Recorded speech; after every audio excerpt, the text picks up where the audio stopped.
इतना, magnitude this times के, और अगर यहाँ ले रहे हैं तो मैग्नीट्यूड यहाँ से यहाँ तक इतना बड़ा टाइम्स के। तो जैसे जैसे आप आगे बढ़ रहे हो फील्ड बढ़ता जा रहा है, और ओरिजिन के ऊपर ही अगर है, ओरिजिन पर ही है, 0 0 0 पर ही है तो फील्ड 0 है। तो ओरिजिन पर फील्ड 0 है, और फिर जैसे जैसे आप आगे बढ़ते हैं फील्ड का मैग्नीट्यूड बढ़ता चला जाता है प्रोपोर्शनेटली, जितना डिस्टेंस उतना ज़्यादा फील्ड, और हमेशा रेडियली आउटवर्ड। इस टाइप का ये फील्ड है। आपने क्लास 12 में इस तरीके का फील्ड ज़रूर पढ़ा होगा, हम आपको भी याद दिलाएंगे। और प्रॉब्लम ये है कि फाइंड द चार्ज डेंसिटी।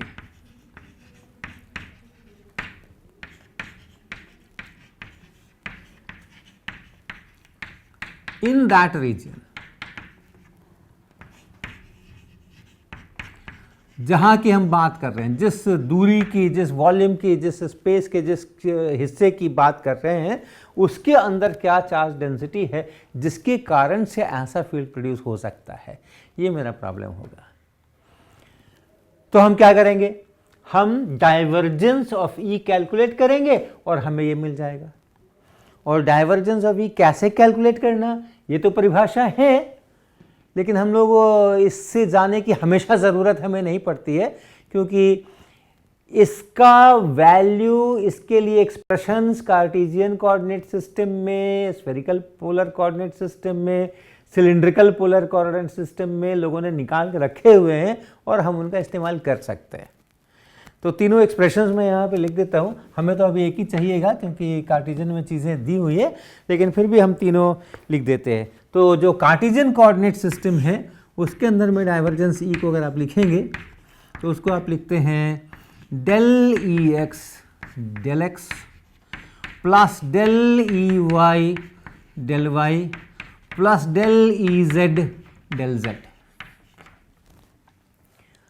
और अगर स्फेरिकल में लिखते हैं तो यही चीज़ क्या हो जाती है, यही चीज़ हो जाती है 1/r² डेल डेल आर और r² ER, ऐसा, प्लस 1/r साइन थीटा और डेल डेल थीटा, और फिर यहाँ पे sine theta into E theta, और प्लस 1/r साइन थीटा